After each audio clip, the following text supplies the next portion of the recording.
Alam niyo mga kapatid, naniniwala ako ang disenyo ng Panginoon sa iyo. God designed you to move. You are not created to get stuck. You are not created to be stationary. Gusto ng Lord, you are transitioning and moving forward from glory to glory, from strength to strength, and from faith to faith. We want the next season of our life to be better than the previous season of our life.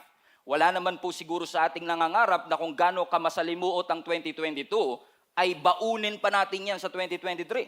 In fact, marami po sa atin ang nananalangin na, Lord, anumang bagay na pinagdaanan ko sa 2022, lahat ng heartbreak, lahat ng hirap, lahat ng failure, lahat ng bankruptcy, Lord, I pray that this season will be better than the next season.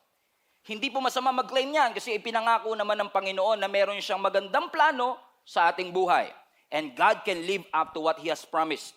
Kapag ang Diyos nangako, hindi siya katulad ng ex mo na hindi tumutupad. Kapag ang Diyos ay nangako, kapag ang Diyos ay nangako, siguradong tutuparin ng ating Panginoon.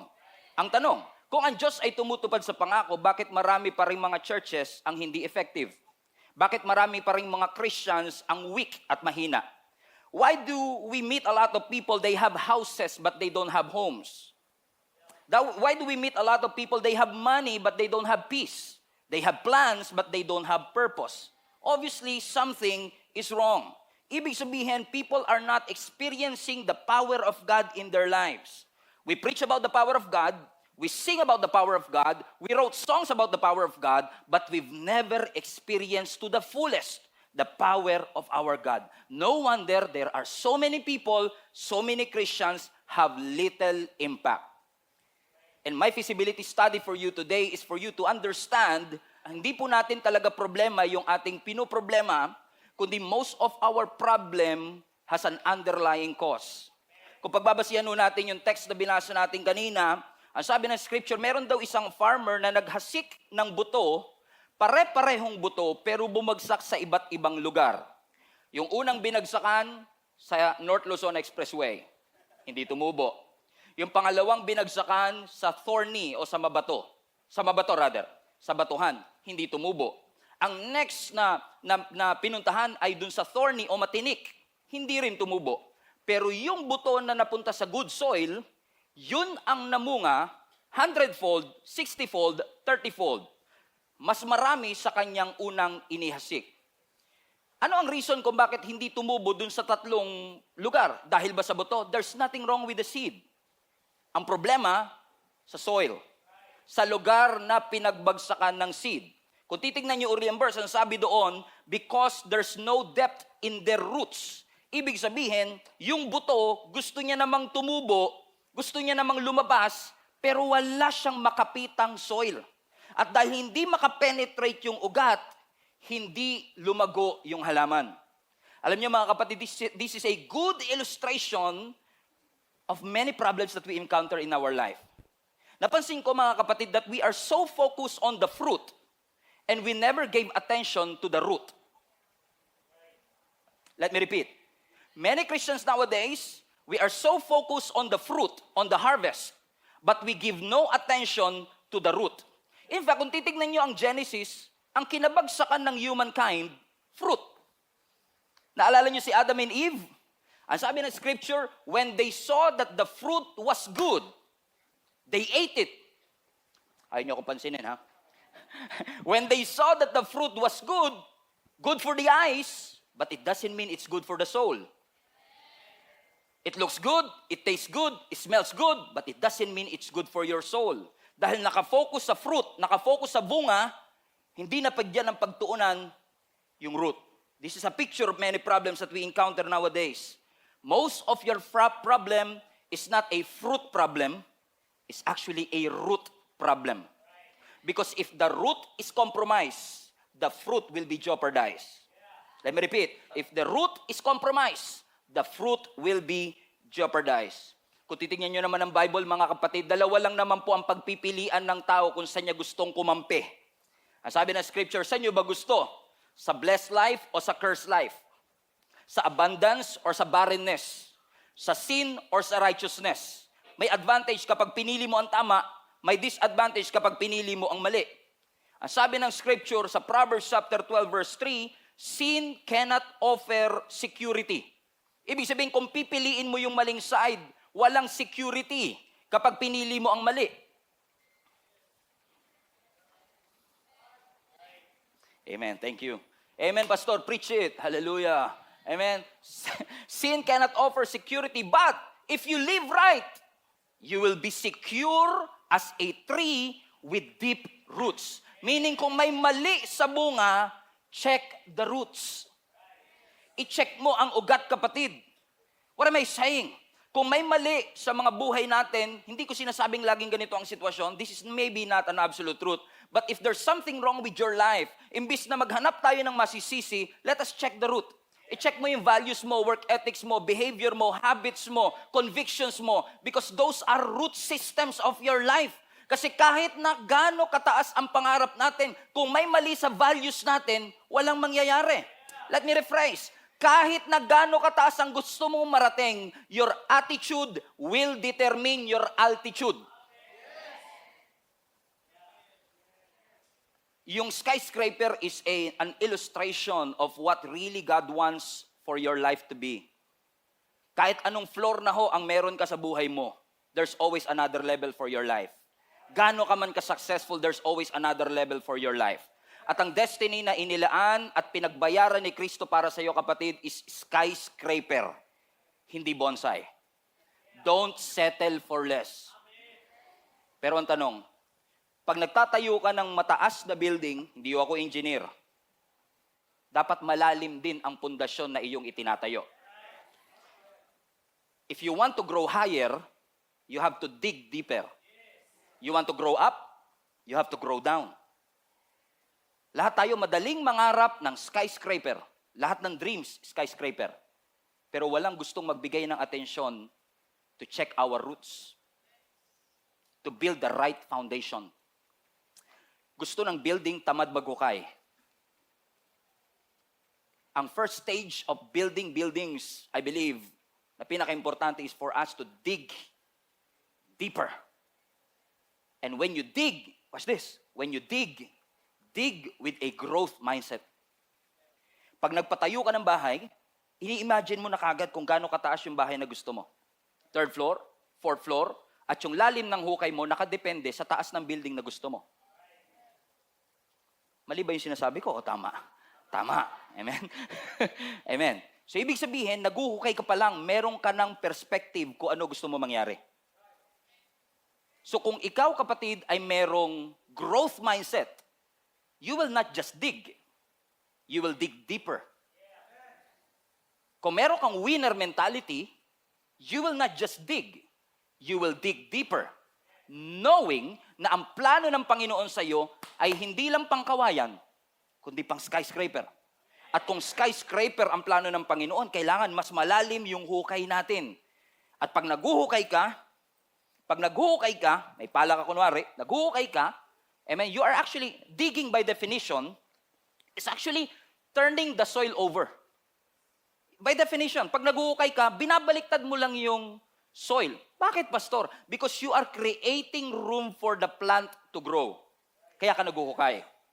Actually, by definition, when you dig, you are making the soil light enough para magbigay ng room dun sa halaman na mag-grow. Naintindihan niyo po ba yung sinasabi ko, mga kapatid? Napakahalaga ho kasi ng soil sa agriculture. Kanina, engineer ka, Pastor. Ngayon, farmer ka naman. Grabe, daming alam ni Pastor. Kasi, diba, kung ang digging ay important sa pagtatayo ng building, naniniwala ako, mga kapatid, na ang soil din ay importante sa growth mo. Bakit? Ang soil ho kasi ang nagbibigay ng nutrients sa halaman. Ang soil din ang kinakapitan ng ugat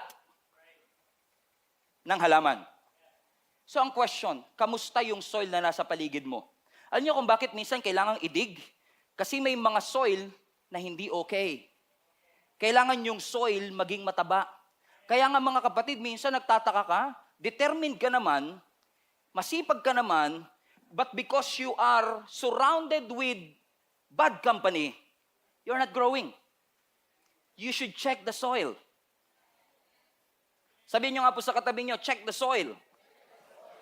Sa soil kasi sa agriculture, ang sabi to ng survey 95% of our food depends on soil ecosystem. Think about it. 95% depends on soil ecosystem.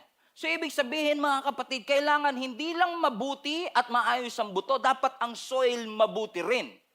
Amen? We have to dig deeper. We have to check the soil kasi yung seed na nilagay ng Lord sa'yo, yung skills na binigay ng Lord sa'yo, yung talent na ipinagkaloob ng Lord sa'yo, yung gift, anointing na binigay ng Lord sa'yo, may potential.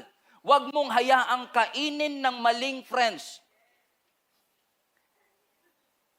Sama niyo na rin yung kumpanya. I was supposed to. Amen? Ang iyong skills and talent, you will not grow on the wrong soil. Do you understand mga kapatid? Dig. May potential ka. So let's just continue to cast that seed. Alam niyo mga kapatid, what you are doing right now, listening to the Word of God, is beneficial for your eternity and for your soul. Because you are allowing the Word of God, yung seed ng Word of God, na mag-plant sa iyong puso. Ang tanong, yung soil ba is good? Ang puso ba natin ay humble and open, teachable, to receive what God has for us? Sabi ng text na binasa na po natin sa Matthew 13 verse 3, listen, a farmer went out to plant some seed. Verse 4, as he scattered them, everybody say scattered.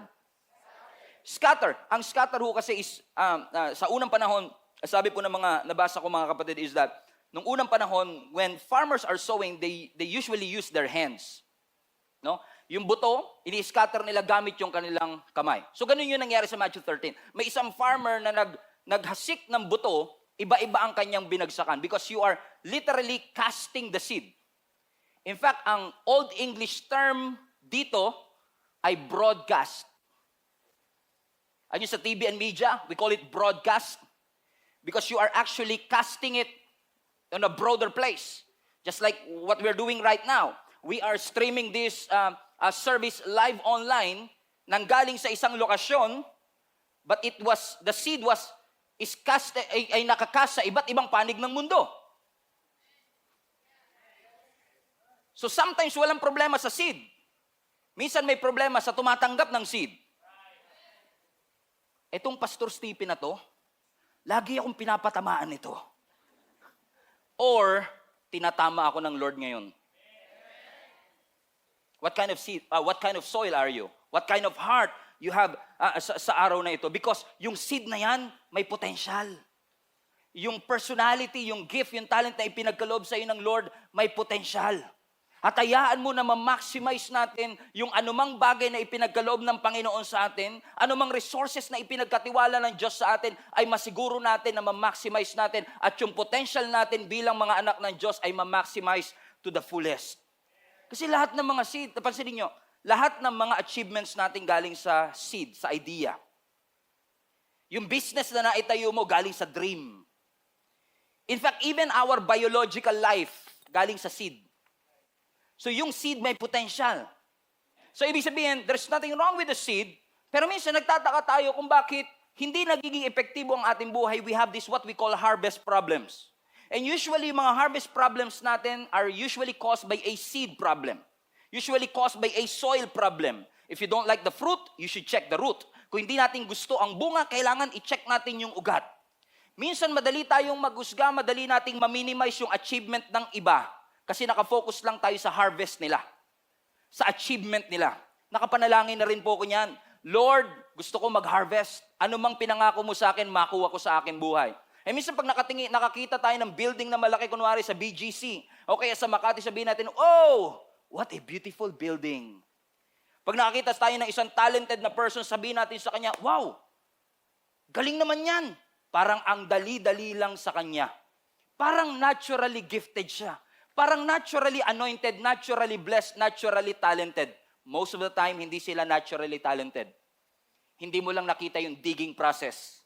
Hindi mo lang nakita yung grinding process. Hindi mo lang nakita yung planting process kasi nakatingin ka kagad sa harvest. Kasi tamad tayong mag-plant, gusto natin mag-harvest. Huwag mong i-shortcut ang harvest kung nasa digging stage ka pa lang, kapatid. Minsan sasabihin ng Lord sa'yo, keep digging, eliminate those unwanted amen, na mga elements sa yung soil. Sometimes God will ask you to leave some friends. or decline some opportunities. Why? Because God wants you to grow in your God-given destiny. Do you agree, mga kapatid? Amen? So keep digging. Kasi kung tamad na tayo sa digging, I assure you, tatamarin ka pa rin kahit sa harvest. Pastor? Yun nga yung pinapanalangin natin, di ba? Na magkaroon tayo ng harvest. Minsan, di ba, pag nasa digging process tayo, pag tayo ay nag-uukay pa lang, nagbibuild pa lang ng foundation, inaayos pa lang ang values natin, nagsisimula pa lang tayo dun sa business natin. Kapag nagsisimula ka pa lang, minsan dinidespise mo yung small beginnings, correct? Kasi ayaw natin ng effort, ayaw natin ng work. Gusto natin shortcut kagad at magkaroon ng harvest. What if I tell you, mga kapatid, na yung conflict na pinagdadaanan mo may not be the hardest part of your journey?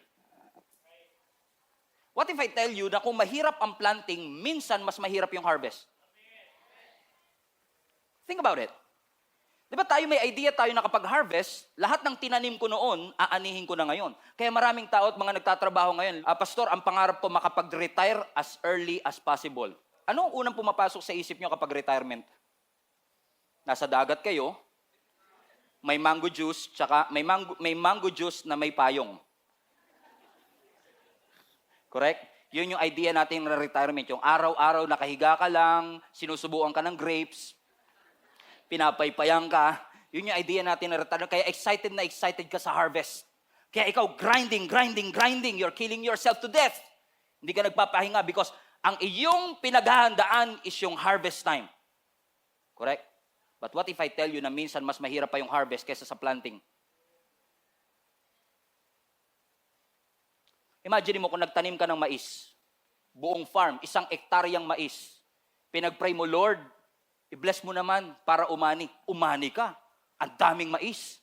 Harvest na. Pahinga na tayo. No.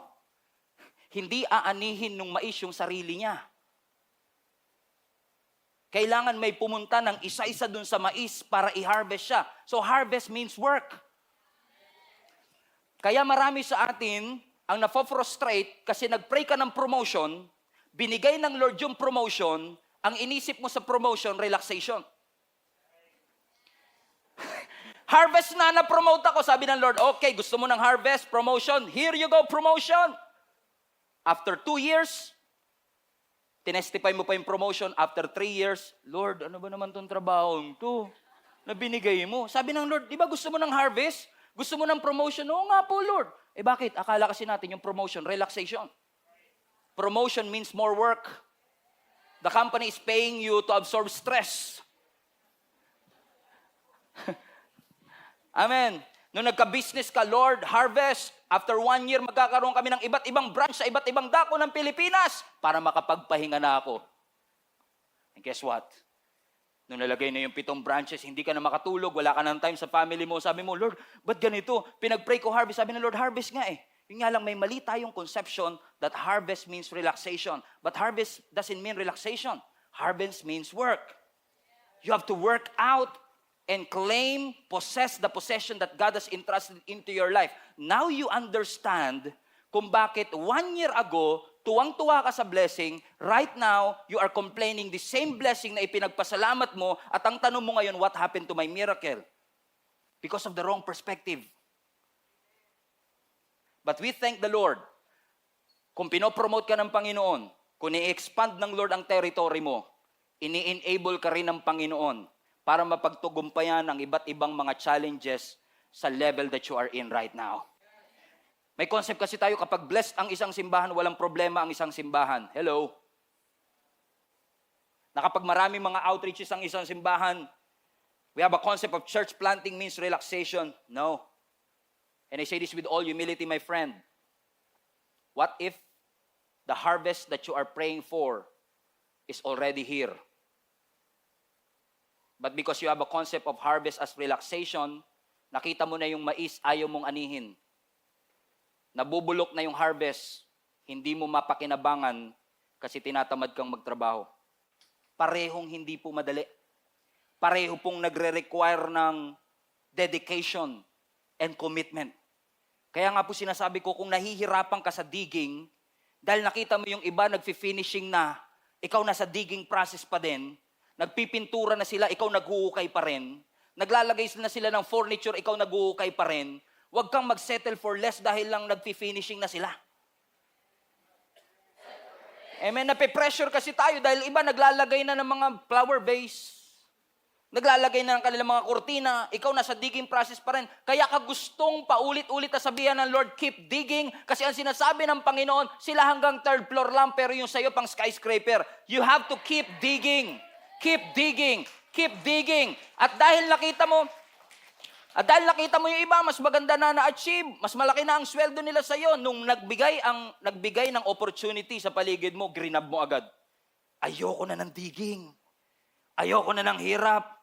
May opportunity sa abroad, go for it. May opportunity sa isang kumpanya, the grass is greener on the other side, go for it without even praying for it. You go for it. It is a great opportunity. But the question is that your assignment?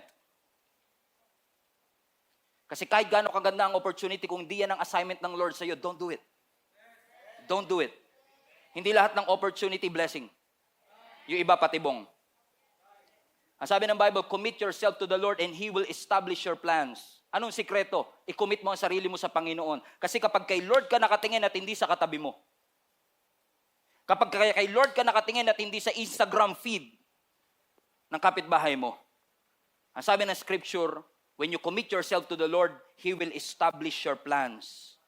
Maybe some of you are saying, Pastor, tingin ko hindi naman ako pang skyscraper because I don't have enough experience. I don't have the education. Hindi ako graduate sa isang prestiyosong eskwelahan. I'm not talented enough. In fact, Pastor, if you look at my life, punong-puno ng gulo at kaguluhan ng aking buhay. Pag tinignan mo, Pastor, ang buhay ko, lalo yung puso ko, hindi mukhang skyscraper. Mukhang gulo. Mukhang walang patutungan, wasak, durog. Puso ko, Pastor, dinurog na naman. Pangatlo na to. May pag-asa pa ba, Pastor? Pang skyscraper pa ba talaga? Mukhang hanggang dito na nga lang talaga ako. Na nakalimutan natin na lahat ng building bago itinayo, may gulo. May kalat. Naalala ko nung kinoconstruct tong lugar na to, ang gulo. Ang kalat. Naalala mo nung nagpagawa ka ng bahay? Ang gulo. Ang kalat. In fact, tugma rin yan sa agriculture. Kasi sa agriculture, gumagamit sila ng dumi para patabain yung lupa. They are using manure, waste, dung, D-U-N-G. Bakit? Ang sabi ng mga farmers, yung waste is a catalyst for growth. Whoa! Yung waste ay catalyst for growth. Yung dirt ay catalyst for growth. Ang soil, lahat ng terrestrial life depends on the soil. We don't love the dirt. Kasi mabaho ang dirt. Ayaw natin ng construction phase ng digging process madumi. Mabaho. It stinks. It smells bad. And sometimes your relationship will stink during that process. Sometimes may mga friendship na babaho at friends na babaho. May mga karir na mabaho. May mga finances minsan daraan sa pagbaho. Pero maraming salamat. Ang Diyos natin ay may ability to use the waste, the dung, the manure and the victory to work all things together for the good of those who love Him. Hallelujah! Hallelujah! Mabaho siya. Mabaho siya, pero kung ito ang maghahatid ng paglago, Lord, bring it on.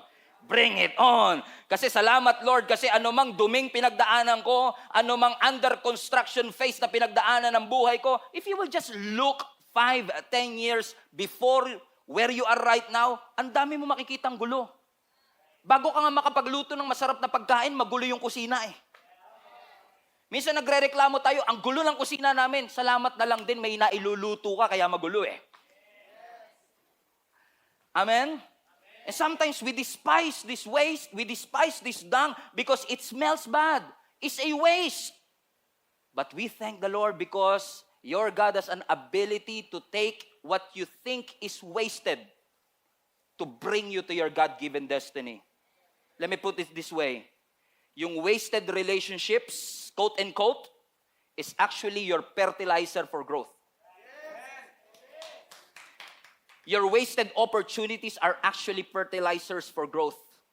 Lahat ng mga mess and dung and wasted relationship and years in your life is actually your fertilizer to growth. So allow the Lord to remove all the thorns, all the obstacles that is keeping you from growing. You are a masterpiece, the Bible says. You are a masterpiece. In the making pa nga lang. Kasi nasa digging process pa ako. I'm a work in progress. So we never achieve perfection. Kasi alam natin ang perfection lang natin ay nasa ating Panginoon.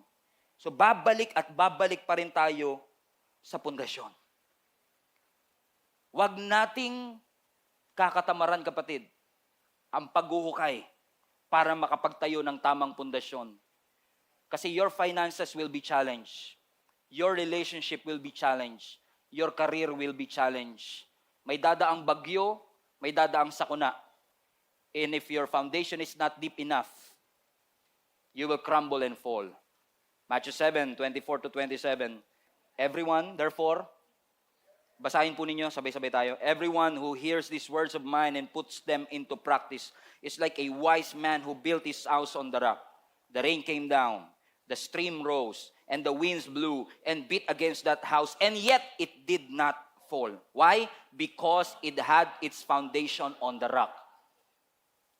Verse 26, but everyone who hears these words of mine and does not put them into practice is like a foolish man who built his house on sand. The rain came down, the stream rose, and the winds blew and beat against that house, and it fell with a great crash. Yung isa nagtayo sa bato, yung isa nagtayo sa buhangin, parehong binagyo, yung isa bumagsak, yung isa nanatiling nakatayo. Anong difference? Foundation. Ano sinasabi ng scripture? Yung mga taong nakarinig pero hindi pinapractice yung narinig ay parang taong nagtayo ng bahay niya sa buhanginan.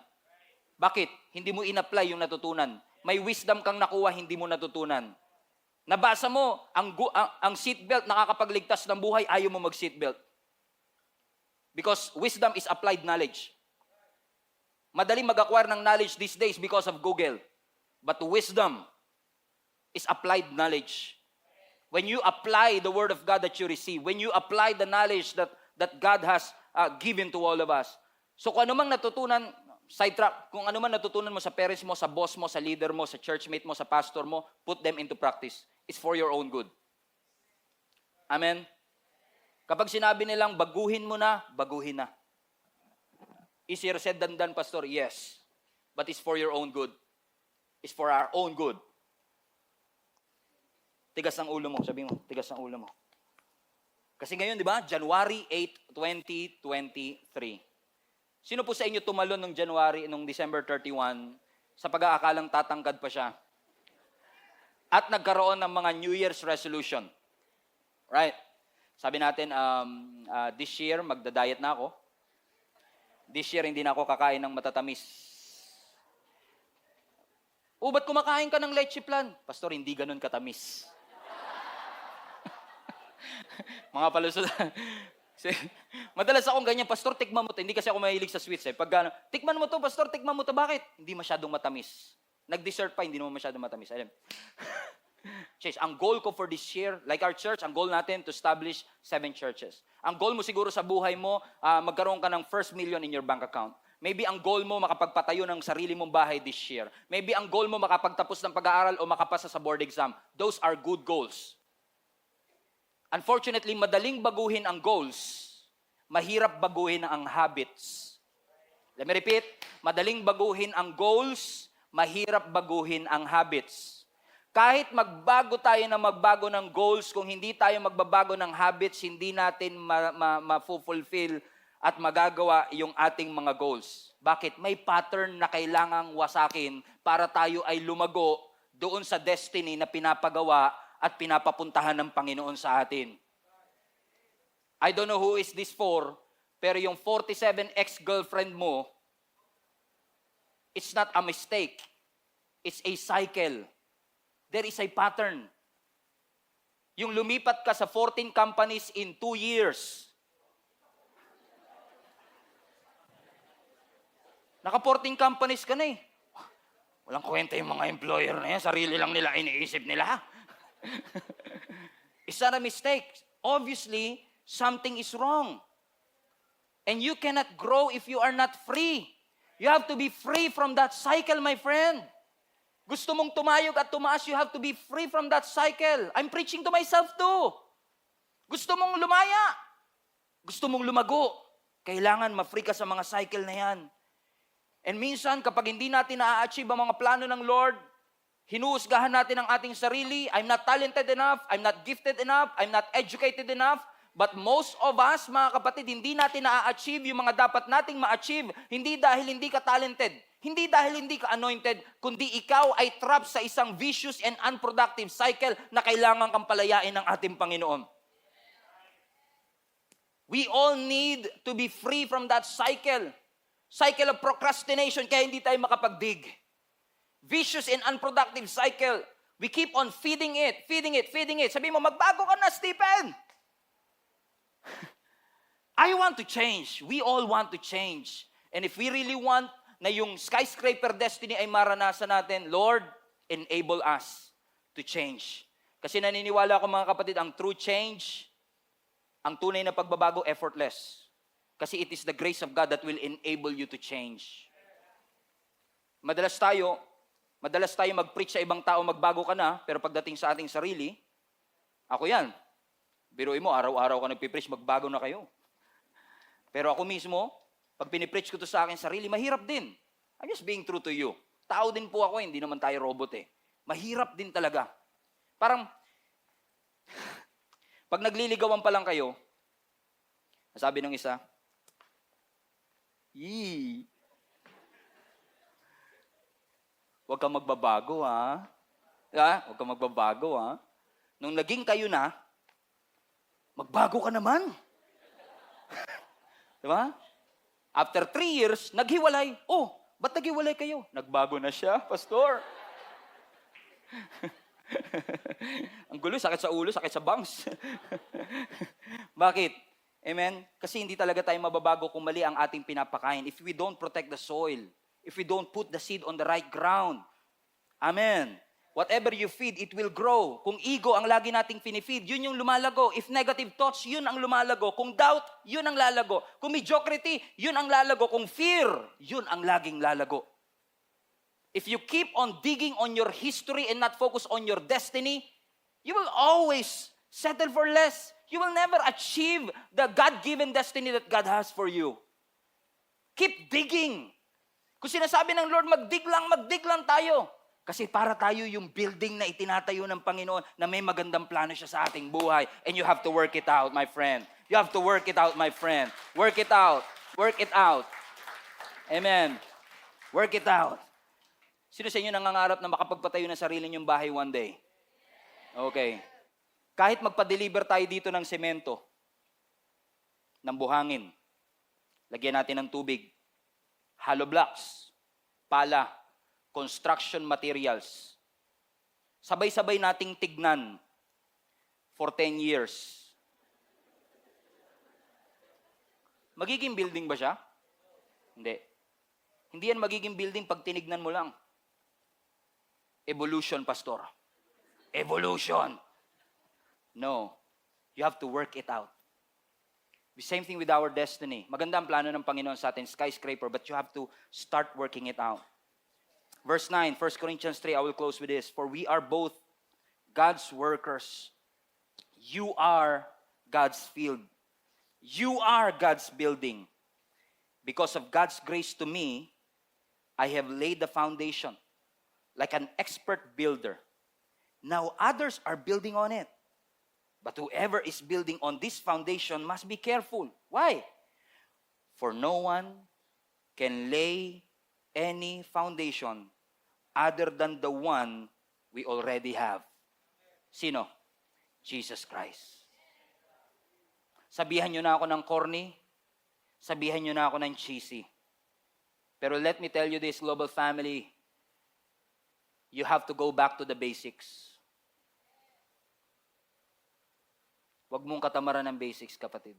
Sabihan mo na akong corny, dig deeper in God. Cheesy. Why? Because basics, essentials, napakahalaga nito para ma-achieve natin yung devotional time natin with the Lord, yung attending natin ng Sunday service every Sunday, reading the Word of God, praying to the Lord, worshiping His name. Those are essential things that you have to watch out, to be rooted, maging malalim yung ugat natin so that we will fulfill our God-given destiny. Go back to basic. Kasi,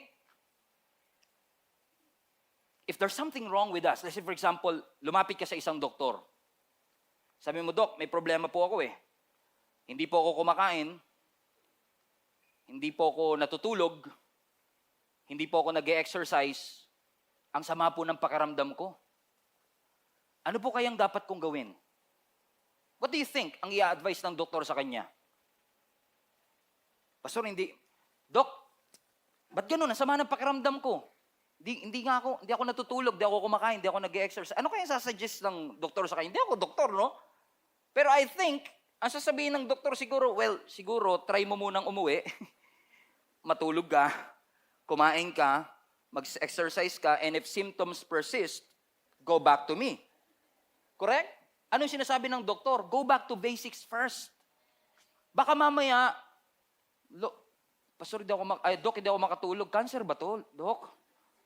Mahirap mag-assume at mag-conclude agad based on this because you have to go back to the basics first.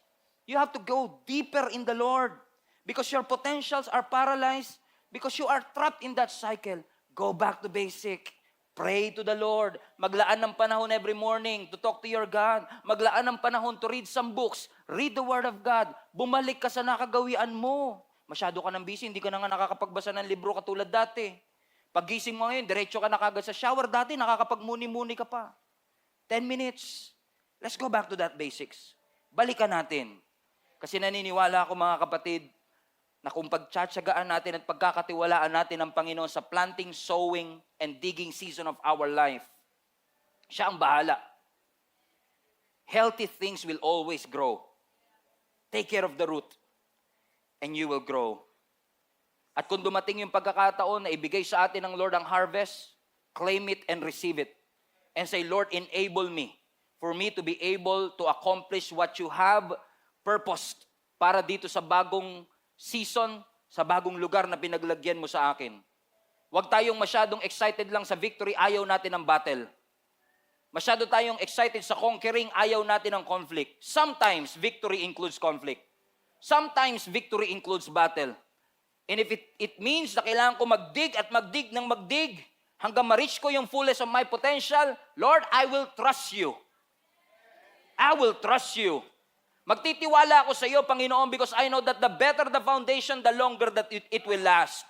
Magtatagal ako kapag tama ang aking pundasyon. Hindi ko man makita yung wow sa now. Pero magtitiwala ako, Panginoon, na yung prosesong gusto mong pagdaanan ko. Huwag ka masyado excited sa platform.